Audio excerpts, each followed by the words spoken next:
বের হলাম, কবরের কাছে পৌঁছে গেলাম, কবরে এখনো লাশ রাখা হয় নাই। ফাজালাসা রাসূলুল্লাহ সাল্লাল্লাহু আলাইহি ওয়াসাল্লাম, নবীজি বসে গেলেন, নবীজি কবরের সামনে বসে গেলেন। ওয়া জালাসনা হাওলা, আমরাও কবরের সামনে বসে গেলাম। ফি ইয়াদিহি উদুন ইয়ানকুতু বিহি ফিল আরদ, নবীজির হাতে একটা লাঠি, এই লাঠি দিয়ে নবীজি জমিনে আঁকাআঁকি করতেছে এইভাবে এইভাবে। নবীজি নিচের দিকে তাকায় আছে, আমরা সবাই নবীজির দিকে তাকিয়ে আছি। প্যান্ডেলের নিচে যে শ্রোতা ভাইয়েরা আছেন আপনারা বুঝতেছেন তো ওয়াজ? আচ্ছা, রাসূলুল্লাহ সাল্লাল্লাহু আলাইহি ওয়াসাল্লাম কবরের পাশে বসলেন, আমরাও বসে গেলাম, আমরা নবীজির দিকে তাকায় আছি। নবীজি একটা লাঠি দিয়ে মাটিতে আঁকাআঁকি করতেছে, আমরা সবাই নবীর দিকে তাকায় আছি। কাআন্না আলা রুউসিনা আত-তায়র, এমন ভাবে আমরা বসা যেন আমাদের মাথার উপর পাখি বসা, এমন ভাবে নবীজির সামনে বসা। ফারাফা রাসা, নবী মাথা উঠাইলেন, মাথা উঠানোর পর কবরকে লক্ষ্য করে কবর দেখায়া বললেন, ইস্তাইযু বিল্লাহি মিন আযাবিল কবরি মাররাতাইনি আও সালাসা। ও সাহাবীরা, তোমরা কবরের আযাব থেকে আল্লাহর কাছে পানা চাও। এই কথাটা 2 বার বা 3 বার বললেন। তোমরা কবরের আযাব থেকে আল্লাহর কাছে পানা চাও, এই কথাটা 2 বার বা 3 বার বললেন। কেন বললেন? ফাইন্নাল আবদাল মুমিনা ইযা কানা ফি ইনকিতাইম মিনাদ দুনিয়া ওয়া ইকবালিম মিনাল আখিরাহ, ইমানদার বান্দা যখন দুনিয়া থেকে বিদায় নেওয়ার সময় হয়, আখিরাতের দিকে ইমানদার যখন রওনা করে, নাযালা ইলাইহি মালাইকাতুম মিনাস সামা বিদুল ওয়ুজুহ। কি হলো হঠাৎ ভাইয়া?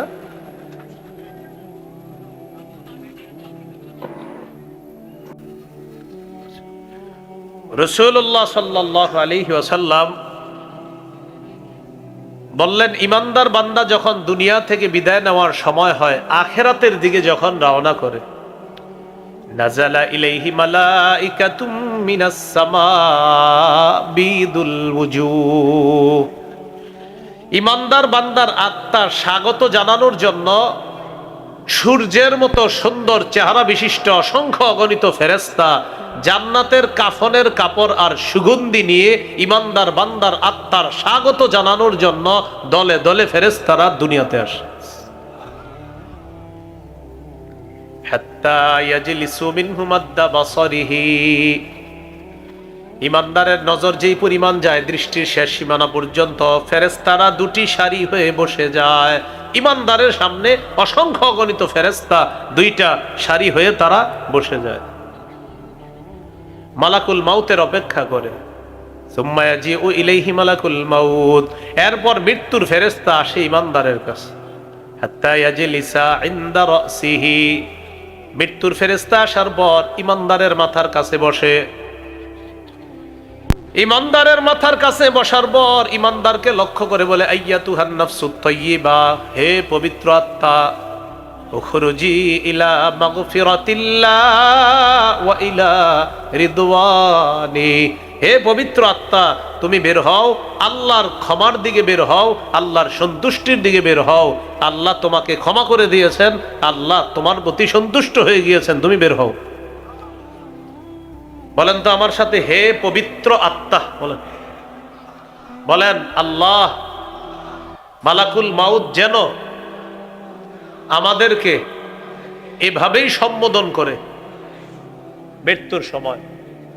কি আত্মা বলে? হে পবিত্র আত্মা। তো মালাকুল মাউত বলবে, আইয়াতুহান নাফসুত তাইয়্যিবা, হে পবিত্র আত্মা, উখরুজি ইলা মাগফিরাতিল্লাহি ওয়া রিদওয়ানি, তুমি বের হও, আল্লাহর ক্ষমার দিকে বের হও, আল্লাহর সন্তুষ্টির দিকে বের হও। ইমানদারের আত্মাটা যখন বের হবে, তাসিলু কামা তাসিলুল কাতরাতু মিন ফিস সিকাত, পাত্রের পানি যেমন বের হয়, শেষের ফোঁটাগুলা যেমন আস্তে আস্তে বের হয়, ইমানদারের আত্মাটা এইভাবে আস্তে আস্তে তার দেহ থেকে বের হবে। পাত্রের পানিগুলা ফোটায় ফোটায় আস্তে আস্তে যেমন শেষের দিকে বের হয়, ইমানদারের আত্মাটা এইভাবে বের হয়ে মালাকুল মাউত নিয়ে আসবে। সামনে কারা আছে দেখি, ওয়াজ বুঝছেন কিনা? সামনে কারা? এইখানে তো আপনারা। ইমানদারের সামনে কারা? মাশাআল্লাহ মাশাআল্লাহ। কারা? ফেরেশতারা অপেক্ষা করতেছে, তাড়াতাড়ি দাও, আত্মাটা দাও, আমাদের কাছে দাও। লাম ইয়াদউ ফি ইয়াদিহি তারফাতা আইন। মালাকুল মাউত আত্মাটা তার হাতে চোখের পলক পরিমাণও রাখতে পারবে না। সামনে যারা তারা ফায়াখুজুনা, আত্মাটা নিবে, ফায়াজআলুনা ফিল কাফনি, জান্নাতের কাফনের কাপড়ের মধ্যে আত্মাটা রাখবে, রাখার পর আত্মাটা পেঁচাবে, পেঁচানোর পর সুগন্ধি মাখবে, মাখার পর ফায়াসআদুনা বিহা ইলাস সামা, ইমানদারের আত্মা নিয়ে ফেরেশতারা আসমানের দিকে রওনা করে।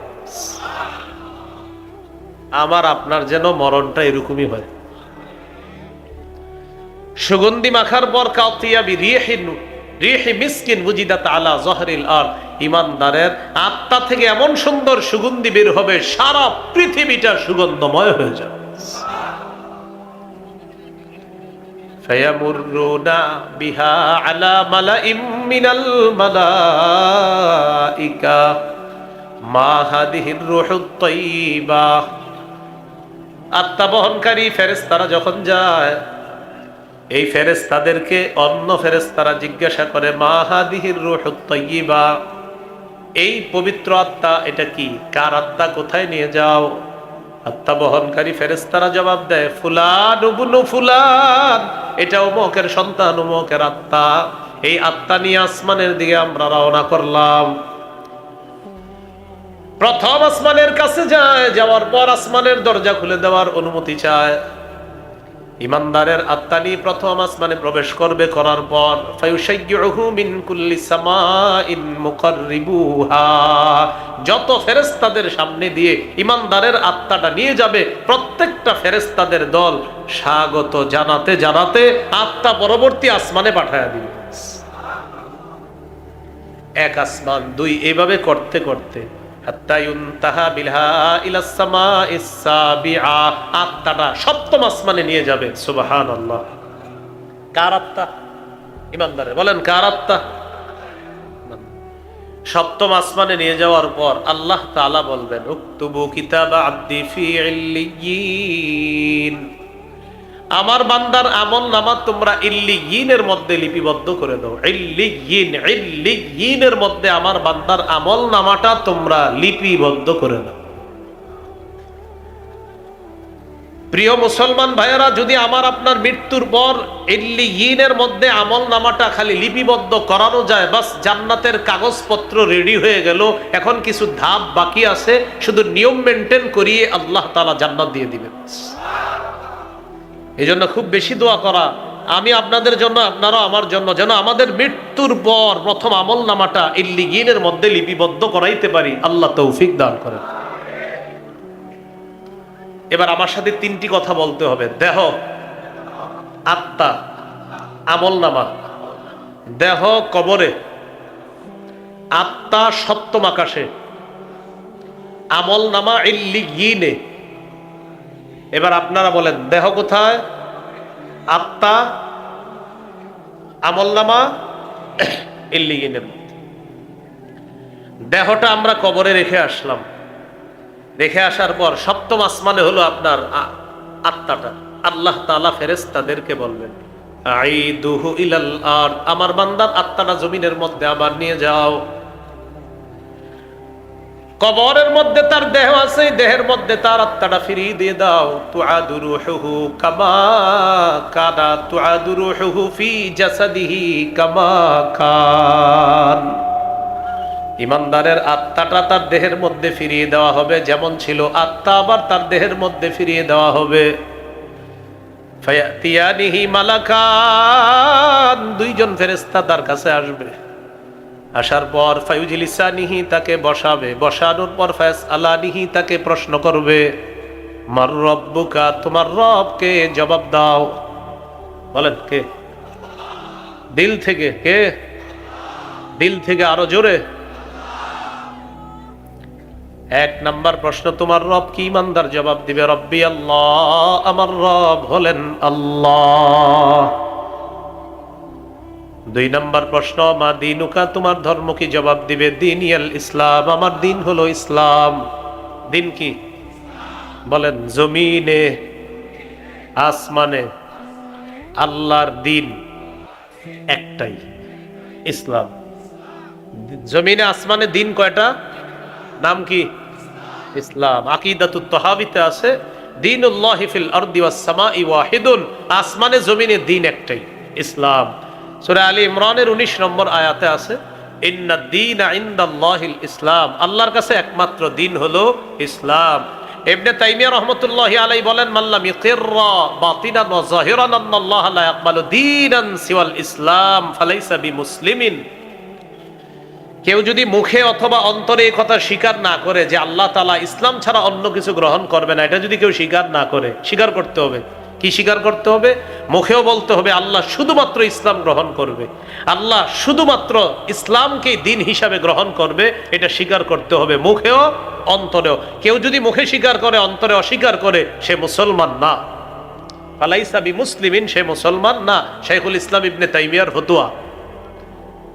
সূরা আলী ইমরানের 85 নম্বর আয়াতে আল্লাহ বলেন ওয়া মাইয়াবতাগি গায়রাল ইসলামি দীনান ফালাই ইউকবালা মিন, যে ব্যক্তি ইসলাম ছাড়া অন্য কিছুকে দিন হিসাবে কামনা করবে, এটা কিছুতেই তার থেকে গ্রহণ করা হবে না। তাহলে 2 নাম্বার প্রশ্ন, তোমার দিন কি? সে জবাব দিবে কি? ইসলাম। 3 নাম্বার, ওমান হাদার রাজুলুল্লাযী বুইসা ফীকুম, এই মানুষটাকে চেনো কিনা যাকে তোমাদের মাঝে প্রেরণ করা হয়েছে? জবাব দিবে হাদা নবী মুহাম্মাদুন সাল্লাল্লাহু আলাইহি ওয়াসাল্লাম, তিনি হলেন আমার নবী মুহাম্মদ সাল্লাল্লাহু আলাইহি ওয়াসাল্লাম। ফেরেশতারা বলবে আইনা ওয়াজাদতা হাদা, আচ্ছা তুমি এই প্রশ্নের জবাব কোথায় পেয়েছো?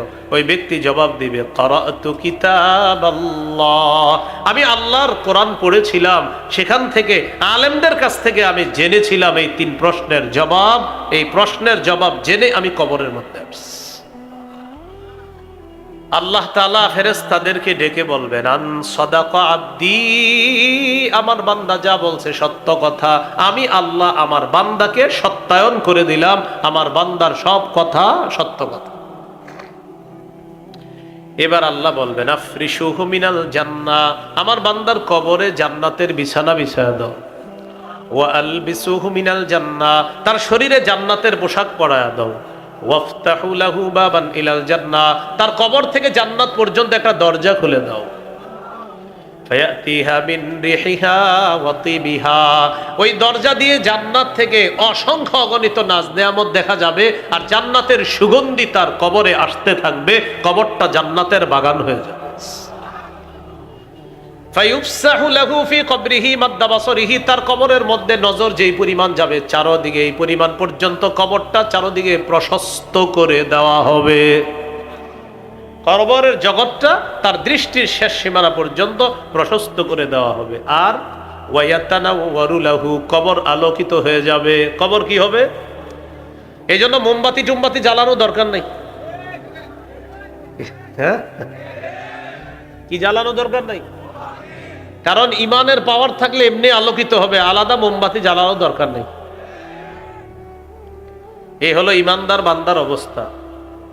ওয়া ইন্নাল আবদাল ফাজিরা ইদা কানা ফি ইনকিতাইম মিনাদ দুনিয়া ওয়া ইকবালিম মিনাল আখিরাহ, পাপাচার বান্দা যখন দুনিয়া থেকে বিদায় নেওয়ার সময় হয়, নাজালা ইলাইহি মালাইকাতুম মিনাস সামা সুদুল ওয়ুজুহ, কালো চেহারা বিশিষ্ট একদল ফেরেশতা পাপাচারের সামনে আসে। মাআহুমুল মাসু, সালার বস্তা থাকবে, সালার চট থাকবে সাথে। সুম্মা ইয়াজিউ ইলাইহি মালাকুল মাউত, তারপর মৃত্যুর ফেরেশতা আসবে। আসার পর তার মাথার কাছে বসবে, দেখলেই বড় ভয়ঙ্কর, মৃত্যুর ফেরেশতাকে ভয়ঙ্কর ভাবে দেখবে। মালাকুল মাউত তাকে ডেকে বলবে আইয়াতুহান নাফসুল খাবিসা, হে খারাপ আত্মা, উখরুজি ইলা সাকাতিল্লাহ, তুই বের হ, আল্লাহ তোর উপর রাগান্বিত, তোর উপর গোসা, বের হ। পাপাচার বান্দাকে তার আত্মাটা বের করে আনা হবে, ওই বস্তা সালার চটের মধ্যে নিয়ে এটা পেঁচাবে, এত দুর্গন্ধ বের হবে, উজিদাত আলা জহরিল আর, পুরা দুনিয়া দুর্গন্ধযুক্ত হয়ে যাবে, ফেরেশতারা এই গন্ধ পাবে। আত্মা নিয়ে রওনা করে আসমানের দিকে, অন্য ফেরেশতারা বলে মা হাদিহির রূহুল খবিসা, এই খারাপ আত্মা কার? ফেরেশতারা জবাব দেয় ফুলান ইবনু ফুলান, অমুকের সন্তান, অমুকের আত্মা। প্রথম আসমানের কাছে যাওয়ার পর বলেন তো ইমানদারের আত্মা কত নম্বর আসমানে গিয়েছিল? পাপাচারের আত্মা প্রথম আসমানের কাছে যাওয়ার পর আল্লাহ তাআলা বলবে এটাকে উপরে আনা দরকার নাই, এটারে আসমানে উঠানোই দরকার নাই, উক্তুবু কিতাবা আবদি ফি সিজ্জিন, তার আমলনামা সিজ্জিনের মধ্যে লিপিবদ্ধ করো। কিসের মধ্যে? সিজ্জিনের মধ্যে লিপিবদ্ধ করো। দেহটা আমরা কবরে রেখে আসছি, আল্লাহ বলবেন আত্মাটা তার কবরে তার দেহের মধ্যে দিয়ে দাও। আত্মা তার কবরে দেহের মধ্যে দেওয়ার পর দুইজন ফেরেশতা আসবে, তাকে বসাবে, দেখেই সে ভয় পেয়ে যাবে। ফেরেশতারা প্রশ্ন করবে মান রব্বুকা, তোমার রবকে? জবাব দিবে হা হা লা আদরি, আমার জানা নাই। ওমা দিনুকা, তোমার ধর্ম কি? জবাব দিবে হা হা লা আদরি, আমার জানা নাই।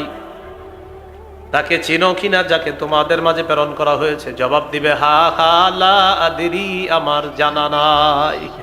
নাউজুবিল্লাহ বলেন। আল্লাহ তাআলা বলবেন আনকাযাবা আবদি, আমার বান্দা মিথ্যা কথা বলছে। আল্লাহ বলবে ও মিথ্যাবাদী। আফরিশুহু মিনান নার, তার কবরে আগুনের বিছানা বিছায়া দাও। ওয়া আলবিসুহু মিনান নার, শরীরের মধ্যে আগুনের পোশাক পরায়া দাও। ওয়াফতাহু লাহু বাবান ইলান নার, কবর থেকে জাহান্নাম পর্যন্ত একটা দরজা খুলে দাও। ফায়াতিহা মিন সামুমিহা ওয়া হামুমিহা, জাহান্নাম থেকে কবরের উত্তপ্ত গরম, ওই জাহান্নামের গরম তার কবরের মধ্যে আসতে থাকবে। গরমে তার কবরের বিছানাটা গরম হয়ে যাবে, দেয়ালগুলা গরম হয়ে যাবে, ছাদটা গরম হয়ে যাবে। আল্লাহ বলেন লাহুম মিন জাহান্নামা মিহাদু ওয়া মিন ফাওকিহিম গাওয়াশ, বিছানাটা হবে আগুনের বিছানা, জাহান্নামের বিছানা, কবরের ছাদটা হবে জাহান্নামের। পাশে দাঁড়ায়া দেখবে এক ব্যক্তি একটা ডান্ডা নিয়ে দাঁড়ায় আছে। ইয়াদরিবু দরবাতান, একটা আঘাত করবে। ইয়াসিহু সাইহাতান, এত জোরে একটা চিৎকার করবে, এই চিৎকারের কারণে দুনিয়ার জিন ইনসান ছাড়া সবাই তার চিৎকারের আওয়াজ শুনতে পাবে। পাপাচার বান্দাকে একটা আঘাত করবে, পাপাচার বান্দা এত জোরে একটা চিৎকার করবে, তার চিৎকারের আওয়াজ জিন ইনসান ছাড়া সবাই শুনতে পাবে। নবীজি বললেন তোমরা এই কবরের আযাব থেকে বানা চাও, কবরের আযাব থেকে বানা চাও। প্রিয় মুসলমান, একদিন নবী কবরের পাশে বসা, কবরের পাশে বসে বসে কান্না করতেছে। সাহাবী উপাস দিয়ে গিয়ে দেখে নবী কি করে, বাকা হাত্তা বাল্লাত সারা মিন দুমুইহি, কান্না করতে করতে সামনের মাটিগুলা ভিজিয়ে ফেলছে। সাহাবীদেরকে লক্ষ্য করে বললেন ইয়া ইখওয়ানি, ও ভাই সব, লিমিসলি হাযা ফাআইদ্দু, নবী বললেন ও প্রিয় ভাই সব, এই অবস্থার জন্য তোমরাও প্রস্তুত হও। আজকে তোমাদের যে ভাইকে কবরে রাখবা, তোমাকেও এইভাবে রাখা হবে, তুমিও প্রস্তুত হও, নবী বলে দিলেন। মৃত্যু সম্পর্কে দ্বিতীয় আলোচনা শুনবো মৃত্যুর যন্ত্রণা সম্পর্কে, তৃতীয় আলোচনা শুনবো কবর সম্পর্কে, চতুর্থ আলোচনা হাসর সম্পর্কে। এরপরে সর্বশেষ হাসরের ময়দান থেকে দুইটা গ্রুপ হবে, একদল জাহান্নামে যাবে, আরেকদল জান্নাতে যাবে। এইভাবে আলোচনাটা সমাপ্ত হবে ইনশাআল্লাহ। তো জাহান্নাম জান্নাত ফায়সালার আগে দুনিয়ার জীবন এটা কাটানোর পর আমাদের একদিন মৃত্যু চলে আসবে। দুনিয়াতে আমরা কেন আসলাম যদি মৃত্যু বরণ করতেই হয়? সূরা জারিয়াতের 56 নম্বর আয়াতে আল্লাহ বলেন ওয়ামা খালাকতুল জিন্না ওয়াল ইনসা ইল্লা লিয়াবুদুন, জিন ইনসানকে আমি সৃষ্টি করেছি আমার ইবাদত করার জন্য। ইবাদত কতদিন করব? সূরা হিজরের 99 নম্বর আয়াতে আল্লাহ বলেন ওয়া'বুদ রাব্বাকা হাত্তা ইয়াতিয়াকাল ইয়াকিন, মৃত্যু আসা পর্যন্ত তুমি তোমার রবের ইবাদত করো। মৃত্যু এসে যাবে, কোনো সন্দেহ নাই।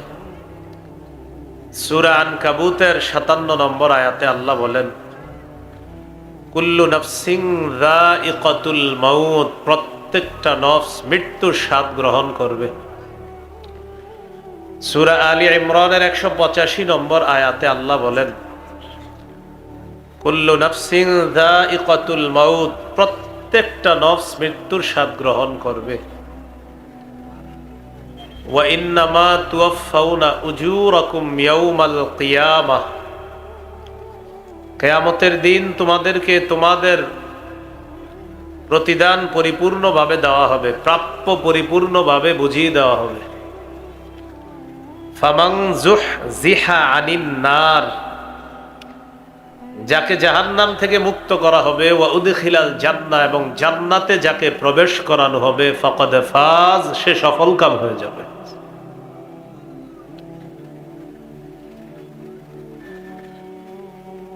সূরা আহজাবের 16 নম্বর আয়াতে আল্লাহ বলেন, কুল লা ইয়ানফাকুমুল ফিরারু ইন ফারারতুম মিনাল মাউত, তোমরা যদি মৃত্যু থেকে পলায়ন করো, নবী আপনি বলেন তোমাদের এই পলায়ন কিছুতেই কোনো কাজে আসবে না। সূরা নিসা 78 নম্বর আয়াতে আল্লাহ বলেন, আইনামা তাকুনু ইউদরিকুমুল মাউত, তোমরা যেখানেই থাকো মৃত্যু তোমাদেরকে পাকড়াও করবে।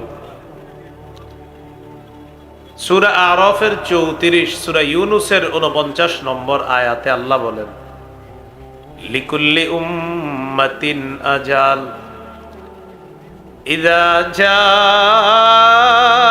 আজালুহুম ফালা ইস্তাখিরুনা সাআতাও ওয়ালা ইস্তাকদিমুন, প্রত্যেকটা উম্মতের মৃত্যুর সময় নির্ধারণ করা, মৃত্যু যখন আসবে আগেও না পরেও না, ওই সময় সে মৃত্যুবরণ করবে। সূরা মুনাফিকুনের 11 নম্বর আয়াতে আল্লাহ বলেন, ওয়ালাই ইউআখিরাল্লাহু নাফসান ইযা জাআ আজালুহা, যখন মৃত্যু আসবে তখন আল্লাহ কিছুতেই কোনো নফসকে, কাউকে সামান্য সুযোগ দিবেন না, কিছুতেই সুযোগ দিবেন না যখন মৃত্যু আসবে। সূরা জুমুয়া 8 নম্বর আয়াতে আল্লাহ বলেন, কুল ইন্নাল মাউতাল্লাযী তাফিররুনা মিনহু ফাইন্নাহু মুলাকীকুম, নবী আপনি বলেন নিশ্চয়ই যে মৃত্যু থেকে তোমরা পালিয়ে বেড়াও, এই পালানো তোমাদের কোনো কাজে আসবে না। অন্য আয়াতে আল্লাহ বলেন, ফাইন্না আজালাল্লাহি লাআত, মৃত্যু নির্ধারিত সময় যেটা, সেটা আসবে। আপনার নির্ধারিত সময় যখন মৃত্যু হবে সেটা এসে যাবে আপনার কাছে। এ হলো আমাদের আজকের প্রথম আলোচনা, মৃত্যু থেকে বাঁচার কোনো সুযোগ নেই। দ্বিতীয় আলোচনা, মৃত্যুর যন্ত্রণা সবার কাছে আসবে। সূরা কফের 19 নম্বর আয়াতে আল্লাহ বলেন, ওয়াজাআত সাকরাতুল মাউতি বিল হক, মৃত্যুর যন্ত্রণা সত্যি সত্যি চলে আসবে। যালিকা মা কুনতা মিনহু তাহিদ, এটা সেই মৃত্যু যে মৃত্যু থেকে তোমরা পালিয়ে বেড়াও। সূরা ওয়াকিয়া 83 থেকে 85 নম্বর আয়াতে আল্লাহ বলেন, ফালাউলা ইযা বালাগাতিল হুলকুম ওয়া আনতুম হিনাইযিন তানজুরুন ওয়া নাহনু আকরাবু ইলাইহি মিনকুম ওয়ালাকিন লা তুবসিরুন, মৃত্যু পথযাত্রীকে তোমরা আটকে রাখতে পারবা না। যখন প্রাণ উষ্ঠাগত হবে তখন মৃত্যু পথযাত্রীকে তোমরা আটকে রাখতে পারবা না। চেয়ে চেয়ে তোমরা দেখবা মৃত্যু পথযাত্রীকে, তোমাদের চেয়ে আমি তার অধিক নিকটবর্তী, কিন্তু তোমরা তা দেখো না। মৃত্যু পথযাত্রীর অধিক নিকটে আমি আল্লাহ, তোমরা তা দেখো না। সূরা কিয়ামত 26 থেকে 30 নম্বর আয়াতে আল্লাহ বলেন, কাল্লা ইযা বালাগাতিত তারাকিয়া ওয়া কিলা মান রাক, মৃত্যু পথযাত্রীকে তোমরা কিছুতেই আটকে রাখতে পারবা না। যখন প্রাণ উষ্ঠাগত হবে, ওয়াকিলা মান রাক। আশেপাশে থেকে বলা হবে ঝাড়ফুঁককারী কোথায়, ডাক্তার কবিরাজ কোথায়। ডাকা হবে এমন মৃত্যুপথ যাত্রীর, তাকে বাঁচানোর জন্য মানুষ ডাক্তার খুঁজবে, কবিরাজ খুঁজবে। আল্লাহ বলেন ওয়াযান্না আন্নাহুল ফিরাক। মৃত্যুপথ যাত্রী বিশ্বাস করবে সে দুনিয়া থেকে বিদায় নিচ্ছে, এই জগৎ থেকে সে বিচ্ছিন্ন হয়ে যাচ্ছে, এটা তার বিশ্বাস হবে। ওয়ালতাফাতিস সাকু বিসসাক। পায়ের নলা একটা আরেকটার সাথে মিলে যাবে। ইলা রাব্বিকা ইয়াউমাইযিনিল মাসাক। সেদিন তোমাকে তোমার রবের দিকে টেনে নিয়ে যাওয়া হবে। তাহলে ইমানদারের কাছেও মৃত্যুর যন্ত্রণা আসবে, মৃত্যুপথ যাত্রীকে বাঁচানো সম্ভব না। অনেক সময় আমরা কি করি, কেউ মারা যাওয়ার পরে আমরা বলি 10 মিনিট আগে অ্যাম্বুলেন্সটা আনলে ভালো হইতো। মানে কি 10 মিনিট আগে আনলে কি হইতো সেটা বলেন, বেঁচে যেত। মারা যাওয়ার পরে এগুলো আর বলবেন না। মারা যাওয়ার পরে ইন্না লিল্লাহি ওয়া ইন্না ইলাইহি রাজিউন, বাস এটা পড়া। মৃত্যুর আগে বলতে পারেন যে ভাই ডাক্তার সাহেব আরো আগে আসতে পারলেন না। মৃত্যুর পরে আর কিছু বললেন না, মৃত্যুবরণ করছে, বাস শেষ, তার জীবন শেষ। কিন্তু আমরা পোস্টারের মধ্যে লিখি অমুকের অকাল মৃত্যুতে আমরা শোকাহত, অমুকের অকাল মৃত্যুতে আমরা শোকাহত। আচ্ছা কবে বললে ঠিক ছিল সেটা বলেন। এই যে লেখলেন অকাল মৃত্যুতে শোকাহত, তার বিদেহী আত্মার মাগফিরাত কামনা করছি, তো উনি কবে বললে ঠিক ছিল? অকাল মৃত্যু এটা বলবেন না, এটা লিখবেন না, এটা মুখে উচ্চারণ করবেন না। অকাল মৃত্যু মানে কি? তার যখন মৃত্যু হওয়ার কথা তখনই হয়েছে, এটা অকাল না, এটা সঠিক কাল। অকাল মৃত্যু বলবেন? অকাল মৃত্যু বলবেন না। এই হলো মৃত্যুর যন্ত্রণা। মৃত্যুর যন্ত্রণা কাফেরদের কাছেও আসবে। সূরা আনআমের 93 নম্বর আয়াতে আল্লাহ বলেন ওয়ালাউ তারা ইযিয যালিমুনা ফি গামারাতিল মাউত। নবী আপনি যদি কাফেরদেরকে দেখতেন মৃত্যুর যন্ত্রণায় তারা কিভাবে ছটফট করে, এটা যদি আপনি দেখতেন। ওয়াল মালাইকাতু বাসিতু আইদিহিম, ফেরেশতারা তাদের হাতগুলা মেলে, তাদের ডানা মেলে তারা বলতে থাকে আখরিজু আনফুসাকুম, তোমরা তোমাদের আত্মা বের করে দাও।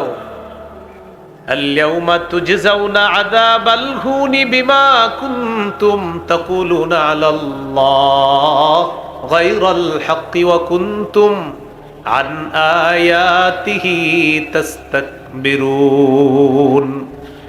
আল্লাহ তাআলা বলেন ফেরেশতারা বলবে তোমাদের আত্মা বের করে দাও, আজ তোমাদেরকে লাঞ্ছনাকর শাস্তি আস্বাদন করানো হবে। তোমরা আল্লাহর ব্যাপারে অসত্য কথা বলতা, মিথ্যা কথা বলতা, এই কারণে তোমাদেরকে লাঞ্ছনাকর অপমানকর শাস্তি আস্বাদন করানো হবে, ভোগ করানো হবে। আর তোমরা আল্লাহর আয়াতগুলার ব্যাপারে অহংকার প্রদর্শন করতা, এটা কাফেরদেরকে বলবে। এরপরে আল্লাহ বলেন ওয়ালাকাদ জিতুমুনা ফুরাদা কামা খালাকনাকুম আউওয়ালা মাররা, তোমরা আমার কাছে আসবা একা একা, যেভাবে আমি প্রথমবার সৃষ্টি করেছি, মায়ের পেট থেকে একা এসেছো যেভাবে, ঠিক তোমরা সবাই আবার আমার কাছে একা একা আসবা। তাহলে মৃত্যুর যন্ত্রণা আমার আপনার কাছেও আসবে, কাফেরের কাছে আসবে, এমনকি নবীদের কাছেও মৃত্যুর যন্ত্রণা আসে। কার কাছে? আমাদের নবীজি সাল্লাল্লাহু আলাইহি সাল্লাম কি বলে দেখেন, সহিহ বুখারীর বর্ণনা 4449 নম্বর হাদিস।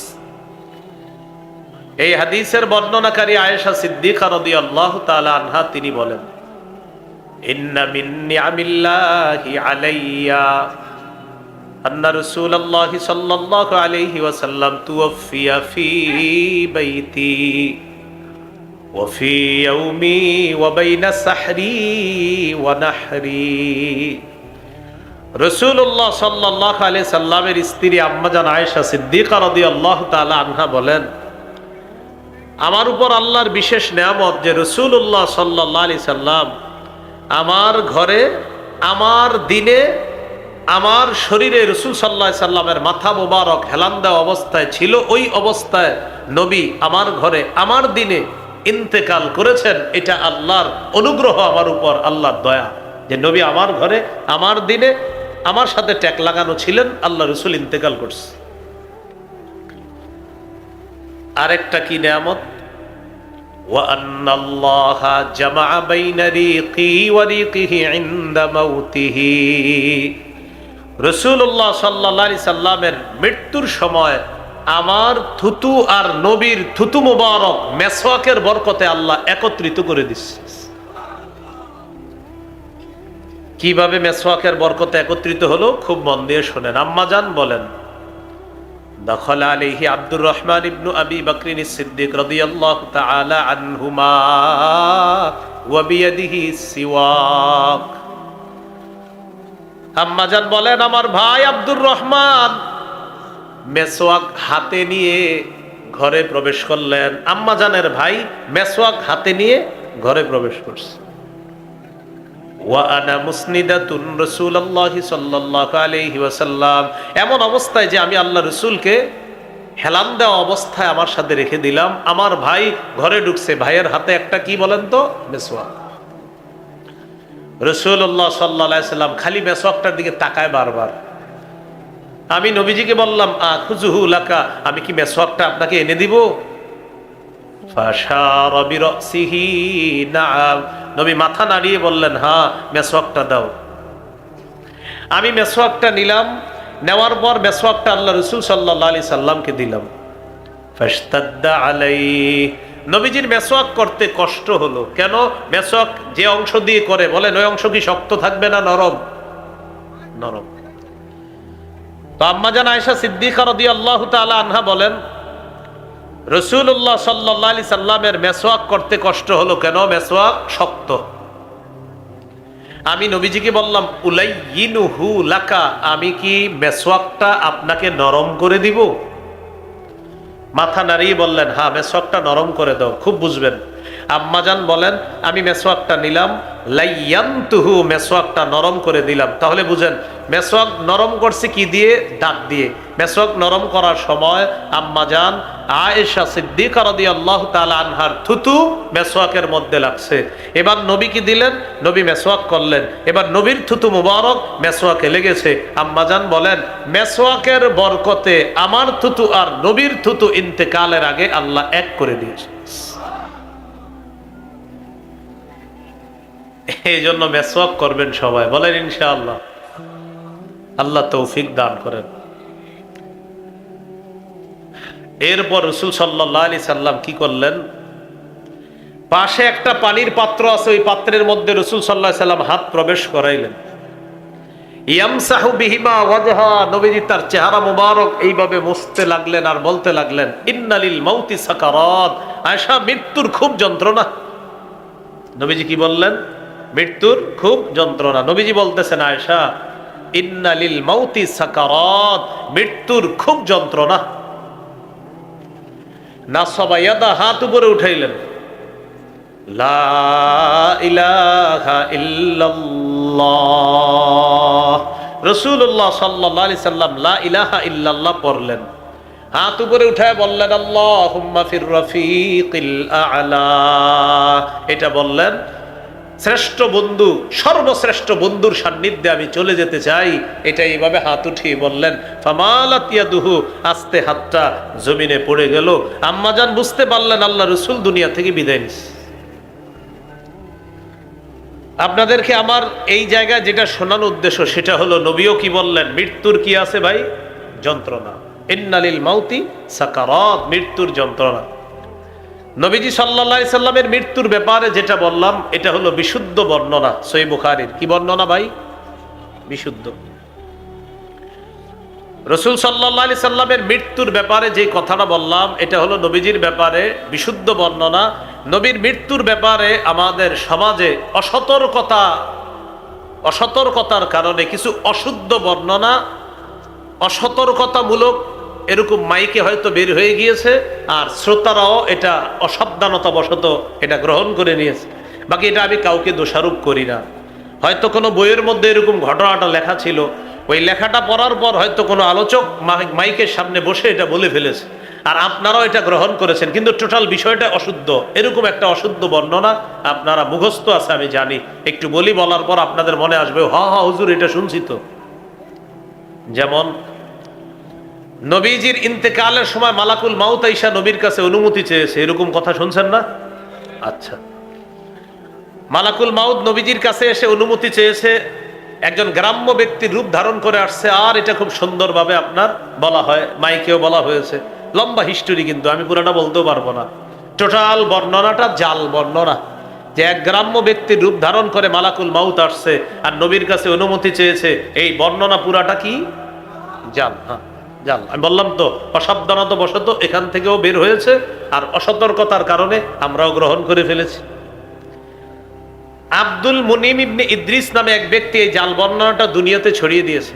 নবীর ইন্তেকালের সময় মালাকুল মাউত গ্রাম্য ব্যক্তির রূপ ধারণ করে এসে নবীর কাছে অনুমতি চেয়েছে, এই জাল বর্ণনাটি আব্দুল মুনিম ইবনে ইদ্রিস নামে এক ব্যক্তি দুনিয়াতে জাল হিসাবে এটা ছড়ায়া দিছে। আর এই জালটা পরবর্তীতে হয়তো কোনো চটি বাংলা বইয়ের মধ্যে চলে এসেছে, আর এই ঘটনা হয়তো আমরা অনেকে পড়ে ফেলেছি, পড়ার পর এটা মাইকেও বলে ফেলেছি, শ্রোতারাও গ্রহণ করে ফেলেছি, যেটা পুরা টোটালটাই ছিল জাল বর্ণনা।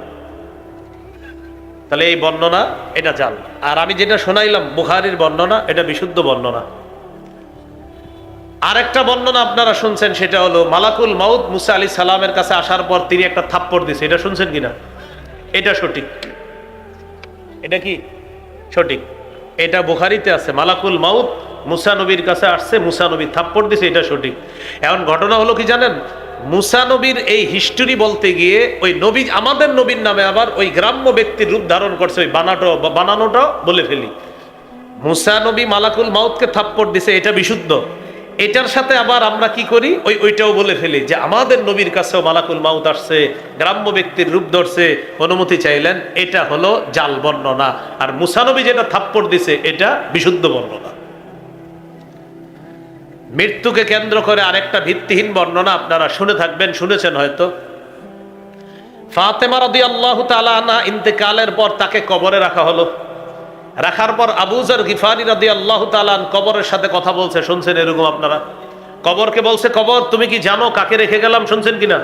ভিত্তিহীন বর্ণনা। কবর কোনো জবাব দেয় না। তখন আবু যর বলছে, কবর তোমার মাঝে হযরত আলীর স্ত্রীকে রেখে গেলাম। কবর কোনো জবাব দেয় না, ভিত্তিহীন বর্ণনা। পরে কবরকে বলছে, কবর জানো কাকে রেখে গেলাম? তোমার মাঝে হাসান হুসাইন রাদিয়াল্লাহু আনহুমার আম্মাকে রেখে গেলাম। কবর জবাব দেয় না, ভিত্তিহীন বর্ণনা। শেষে বলছে, কবর তোমার মাঝে মুহাম্মদুর রাসূলুল্লাহ সাল্লাল্লাহু আলাইহি সাল্লামের কন্যা ফাতেমাকে রেখে গেলাম। কবর কোনো জবাব দেয় না। শেষে কবর জবাব দিছে কি, আবু যর আমাকে এইগুলা বইলা লাভ নাই। আচ্ছা, একজন সাহাবীর কি দরকার কবরকে এগুলা বলা, আর কবর পাল্টা জবাব দেওয়া দরকারটা কি বলেন? হ্যাঁ, এটা ভিত্তিহীন বর্ণনা। আমি জানি এটা ম্যাক্সিমাম লোক শুনছেন এই বর্ণনা, এটা ভিত্তিহীন। তাহলে আমাদের নবীজি সাল্লাল্লাহু আলাইহি সাল্লামের কাছে দেখি আপনারা বলেন, মালাকুল মাউত গ্রাম্য ব্যক্তির রূপ ধারণ করে আসছে, বর্ণনাটি জাল। আমাদের নবীজি সাল্লাল্লাহু আলাইহি সাল্লাম ইন্তেকালের সময় পানিতে হাত দিছে, চেহারা মুছেছেন, আল্লাহুম্মা ফির রফিকিল আলা বলেছেন, মিসওয়াক করেছেন, এটা বিশুদ্ধ বর্ণনা। মালাকুল মাউতকে মুসা নবী থাপ্পড় দিয়েছেন, এটা বিশুদ্ধ বর্ণনা। ফাতেমা রাদিয়াল্লাহু তাআলা আনহাকে মৃত্যুর পর কবরে রেখে আবু যর গিফারি কবরের সাথে কথা বলেছেন, এটা অশুদ্ধ বর্ণনা, ভিত্তিহীন বর্ণনা। তাহলে আমরা এমন একটা জীবন দরকার, অশুদ্ধ আর বিশুদ্ধ পার্থক্য করে বিশুদ্ধটা গ্রহণ করা, অশুদ্ধটা বর্জন করা, এই মানসিকতা আছে সবার? আল্লাহ তৌফিক দান করেন। এই হলো আপনার মৃত্যুকে কেন্দ্র করে বিভিন্ন ঘটনা। ফাতেমা রাদিয়াল্লাহু তাআলা আনহার মৃত্যুর ব্যাপারে বিশুদ্ধ বর্ণনা কোনটা? তিনি ইন্তেকাল করেছেন, তার স্বামী হযরত আলী জানাজা পড়িয়েছেন, তিনি দাফন করেছেন কবরে, এটা বুখারীতে আছে, এটা হলো বিশুদ্ধ বর্ণনা। তাহলে ওই আবু যর গিফারি রাদিয়াল্লাহু তাআলা আন কবরের সাথে কথোপকথন করা, এগুলা শুনে হয়তো আপনারা অনেকে কেঁদেছেন, প্রচুর কান্না করছেন। তো এই বর্ণনাগুলা টোটাল জাল বর্ণনা। আল্লাহ আমাদের সকলকে ভিত্তিহীন জাল বর্ণনা থেকে বাঁচার তৌফিক দান করেন।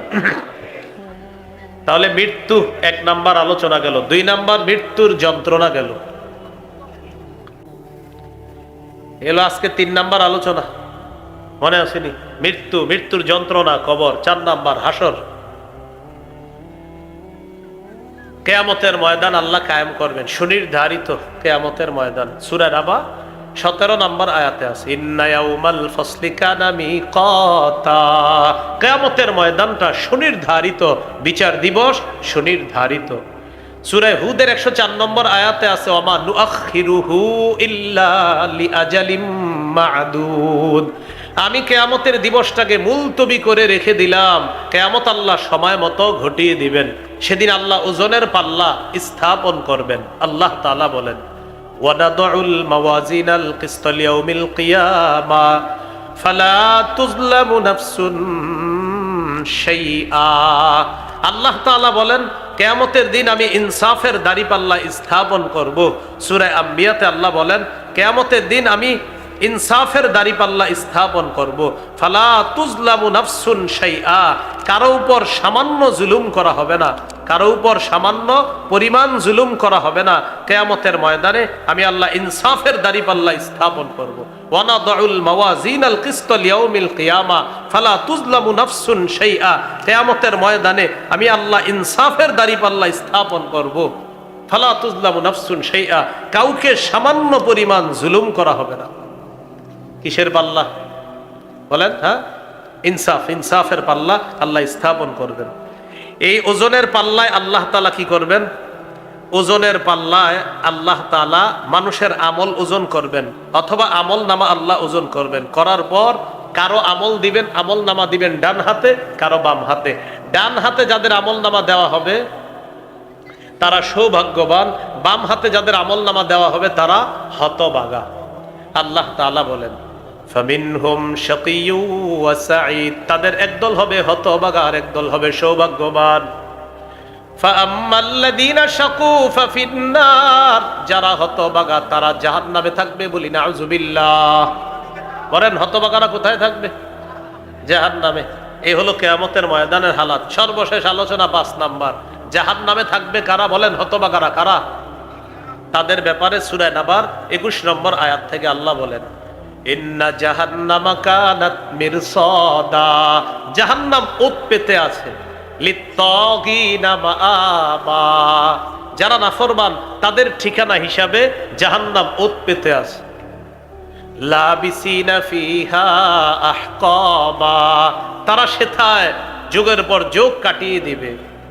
লা ইয়াযুকুনা ফিহা বারদাও ওয়ালা শারাবা, সেখানে তারা কোনো কোমল পানীয় আস্বাদন করবে না, কোনো ঠান্ডা জাতীয় কিছু আস্বাদন করবে না। ইল্লা হামিমাও ওয়া গাসসাকা, ফুটন্ত গরম পানি, রক্ত, পুজ, এগুলা তারা আস্বাদন করবে। বলবে খিদা লাগছে, খাবার চাই। লাকিলুনা মিন শাজারিম মিন যাক্কুম, কাটা যুক্ত যাক্কুম দেওয়া হবে, এটা তারা আস্বাদন করবে। ফামালিউনা মিনহাল বুতুন, এটার দ্বারা তাদের পেট ভরবে। এবার পানি চাইবে, তাদেরকে দেওয়া হবে সদীদু আহলিন নার ওয়া কাইহু জাহান্নাম, জাহান্নামীদের রক্ত পুজগুলো একত্রিত করে পানি হিসাবে পান করার জন্য দেওয়া। এই হলো জাহান্নামীদের অবস্থা। সামনে কি মাস? রমজান মাস। একটা তিরমিজির হাদিস শোনেন মন দিয়ে, 2616 নম্বর হাদিস। রাসূলুল্লাহ সাল্লাল্লাহু আলাইহি সাল্লামের এক সাহাবী মুআয ইবনে জাবাল নবীকে বললেন, হুজুর আমার একটা আমল শিখিয়ে দেন, যে আমল আমাকে জান্নাতে প্রবেশ করাবে, জাহান্নাম থেকে দূরে থাকবে। রাসূলুল্লাহ সাল্লাল্লাহু আলাইহি সাল্লাম বললেন, তুমি এমন একটা প্রশ্ন করছো যেই প্রশ্নটা কঠিন, তবে তাদের জন্য সহজ যাদের জন্য আল্লাহ সহজ করে দেয়। নবীজি বললেন, ইবাদত করবা, শিরিক করবা না, নামাজ পড়বা, যাকাত দিবা, হজ করবা, রোজা রাখবা। লম্বা আলোচনা করার পর নবী বললেন, সবগুলার সার নির্যাস তোমাকে বলবো না। নিজের জিহ্বাটা ধরে বললেন, মুআজ কুফা আলাইকা হাজা, এটা নিয়ন্ত্রণ করবা, সব ঠিক থাকবে। সাহাবী বললেন, ইন্না লা মুআখাযুনা বিমা নাতাকাল্লাম, হুজুর জিহ্বার অপরাধের কারণে কি আমাদেরকে ধরা হবে? নবীজি বললেন, হাল ইয়াকুব্বুন নাস ফিন্নারি আলা ওয়ুজুহিহিম আও আলা মানাখিরিহিম ইল্লা হাসাইদু আলসিনাতিহিম, বেশিরভাগ মানুষ জাহান্নামে যাবে, মাথাটা নিচে পা উপরের দিকে জাহান্নামে নিক্ষেপ করা হবে, শুধু জিহ্বার অপরাধে। বলেন কিসের অপরাধে? কোথায় যাবে? জাহান্নামে। বলেন কোথায় যাবে? জাহান্নামে। এই জন্য খুব সতর্ক।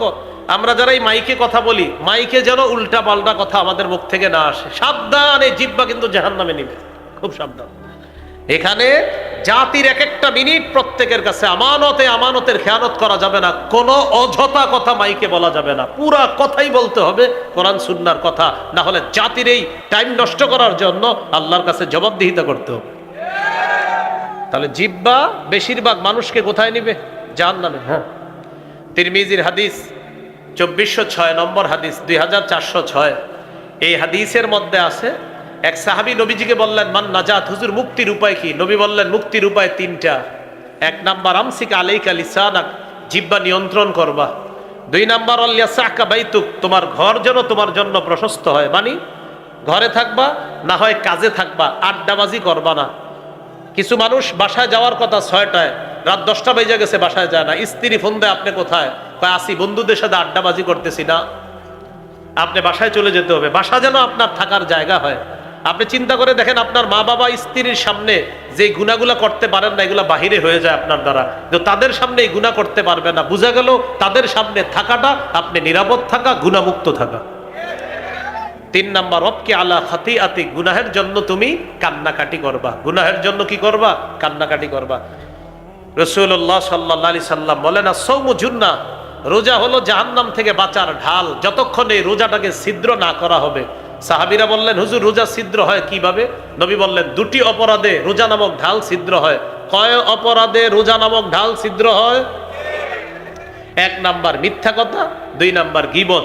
এখন বলেন তো, মিথ্যা আর গীবত কি দিয়ে বলা হয়? জিহ্বা। আর বেশিরভাগ মানুষ জাহান্নামে যাবে কিসের অপরাধে? মাশাআল্লাহ। আবার রোজা নামক ঢাল ছিদ্র হয় কয়টা অপরাধে? 1 মিথ্যা, 2 এই 2টা হয় কোন অঙ্গ দিয়ে? বেশিরভাগ মানুষ জাহান্নামে যাবে কোন অঙ্গের কারণে? তাহলে জিহ্বাকে নিয়ন্ত্রণ করতে হবে। তিরমিজির 2407 নম্বর হাদিস। এই হাদিসের মধ্যে আসছে, রাসূল সাল্লাল্লাহু আলাইহি সাল্লাম বলেন, ইদা আসবাহা ইবনু আদম ফাইনাল আযা কুল্লাহা তুকাফিরুল লিসান, আদম সন্তান যখন সকাল হয় তখন সমস্ত অঙ্গগুলা জিহ্বাকে ডাক দিয়া বলে, ও জিহ্বা ইন্নামা নাহনু বিকা। পা জিহ্বাকে ডাক দেয়, হাত জিহ্বাকে ডাক দেয়, কান জিহ্বাকে ডাক দেয়, চোখ জিহ্বাকে ডাক দেয়, নাক জিহ্বাকে ডাক দিয়ে বলে, ও জিহ্বা ইন্নামা নাহনু বিকা, আমরা তোমার অনুসারী, আমরা তোমার অনুসারী। ফাইন ইস্তাকামতা ইস্তাকামনা, তুমি ঠিক থাকলে আমরা ঠিক। ওয়া ইন ইওয়াজাজতা ইওয়াজাজনা, তুমি বাঁকা হলে আমরাও বাঁকা। জিহ্বাকে সব অঙ্গ প্রত্যঙ্গ বলে, তুমি ঠিক থাকলে আমরা ঠিক, তুমি বাঁকা হলে আমরাও বাঁকা। তাহলে ভাই, জিহ্বার গুনাহ থেকে বাঁচা। তিরমিজির 2410 নম্বর হাদিস। নবীর এক সাহাবী নবীকে বললেন, মা আখওয়াফু মা তাখাফু আলাইয়া, হুজুর আমার ব্যাপারে সবচেয়ে বিপজ্জনক মনে করেন কি? নবী জিহ্বা ধরে বললেন, এটা এটা এটা সবচেয়ে বিপজ্জনক, এটা এটা জিহ্বা সবচেয়ে বিপজ্জনক। তাহলে বলেন, রোজা ছিদ্র হয় কয় অপরাধে? 1 কোন অঙ্গ দিয়ে হয়? বেশিরভাগ মানুষ জাহান্নামে যাবে কোন অঙ্গের কারণে? আল্লাহ আমাদের সকলকে জাহান্নাম থেকে বাঁচার জন্য আমলগুলা যেন বেশি বেশি করতে পারি, জাহান্নামের আযাব গজব থেকে যেন বাঁচতে পারি, কবরের আযাব গজব থেকে যেন বাঁচতে পারি। আল্লাহ যেন মৃত্যুটা আমাদের জন্য সহজ করে দেয়। আমিন। ওয়া আখিরু দাওয়ানা আলহামদুলিল্লাহি রাব্বিল আলামিন। একটা ঘোষণা দিতে বলা হয়েছে, আমার একটা সংকলন আছে মিম্বরের আমানত। অনেক মানুষ আপনারা যাদের প্রয়োজন হয় গাড়ি থেকে সংগ্রহ করে নেবেন। 1 থেকে 8 খণ্ড মিম্বরের আমানত। প্রথম খণ্ড সন্তানের 64টা অধিকার, দ্বিতীয় খণ্ড শিরিক বেদাত, তৃতীয় খণ্ড হালাল হারাম, চতুর্থ খণ্ড স্বামী স্ত্রীর অধিকার, পঞ্চম খণ্ড লা ইলাহা ইল্লাল্লাহর ব্যাখ্যা, ষষ্ঠ খণ্ড নামাজ, সপ্তম খণ্ড পাক নাপাকের মাসালা, অষ্টম খণ্ড নামাজ সম্পর্কে আলোচনা। 1 থেকে 8 খণ্ড গাড়িতে আছে। গাড়ির কাঁচ না ভেঙে যদি কেউ পারেন সংগ্রহ করেন। হ্যাঁ, গাড়ির কাঁচ ভাঙা যাবে না, ওইভাবে সংগ্রহ করেন। অলরেডি কাঁচ ভাঙা হয়েছে কয়েকবার, তো এই জন্য আপনারা কিন্তু কাঁচ ভাঙেন না। সালামু আলাইকুম।